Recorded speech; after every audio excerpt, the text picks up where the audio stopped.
ಸೂರ್ಯಾಸ್ತದ ಸಂದರ್ಭದಲ್ಲಿ ವೇಣುಗೋಪಾಲ ಸ್ವಾಮಿಯ ದೇವಸ್ಥಾನ ಬಹಳ ಅದ್ಭುತವಾಗಿ ಕಾಣಿಸ್ತಾ ಇದೆ.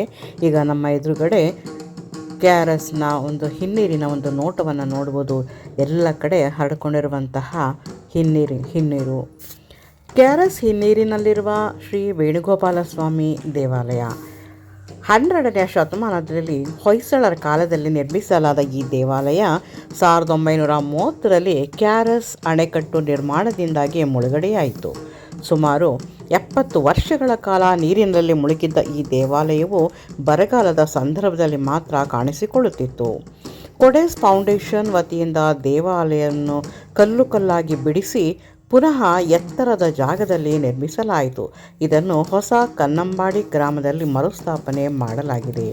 ಇಂದು ಈ ದೇವಾಲಯ KRSನ ಹಿನ್ನೀರಿನ ಬಳಿ ಇದೆ. ನಾವೀಗ ವೇಣುಗೋಪಾಲ ಸ್ವಾಮಿಯ ದೇವಸ್ಥಾನದ ಒಂದು ಅದ್ಭುತ ದೃಶ್ಯವನ್ನು ನೋಡ್ತಾ ಇದ್ದೀವಿ. ಸೂರ್ಯಾಸ್ತದ ಒಂದು ಬೆಳಕಿನಲ್ಲಿ ಅದ್ಭುತವಾಗಿ ಪ್ರಜ್ವಲಿಸ್ತಾ ಇದೆ ಈ ದೇವಸ್ಥಾನ.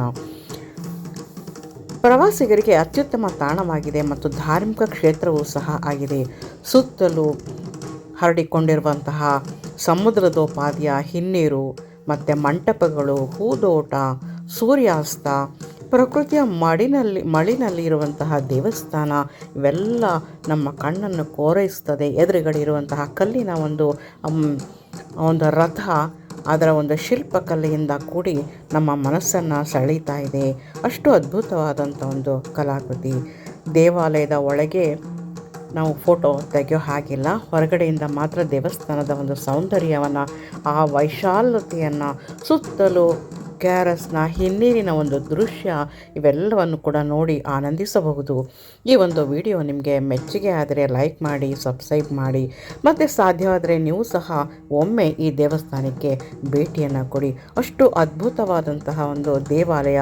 ಹಿನ್ನೀರಿನಲ್ಲಿ ಮುಳುಗಿದ್ದ ಹೊಯ್ಸಳರ ಕಾಲದ ಒಂದು ದೇವಸ್ಥಾನವನ್ನು ಹೊರಗೆ ತೆಗೆದು ಪುನಃ ಅದೇ ರೀತಿಯಲ್ಲಿ ನಿರ್ಮಾಣ ಮಾಡಿದ್ದಾರೆ. ಈ ಒಂದು ಗೌರವ ಈ ಕೊಡೆಸ್ ಅವರ ಫೌಂಡೇಶನ್ಗೆ ಸೇರುತ್ತೆ. ಅದ್ಭುತವಾದಂತಹ ಒಂದು ಸ್ಥಳ ಇದಾಗಿದೆ. ನಾವು ನೋಡಿ ಆನಂದ ಪಡಲೇಬೇಕಾದಂತಹ ಒಂದು ಜಾಗ. ಖಂಡಿತ ನೀವು ಭೇಟಿಯನ್ನು ಕೊಡಿ. ಇದರ ಬಗ್ಗೆ ನಿಮಗೆ ಏನು ಅನಿಸುತ್ತೆ ಅದ್ರ ಬಗ್ಗೆ ನಮಗೆ ತಿಳಿಸಿ. ನಮಸ್ಕಾರಗಳು.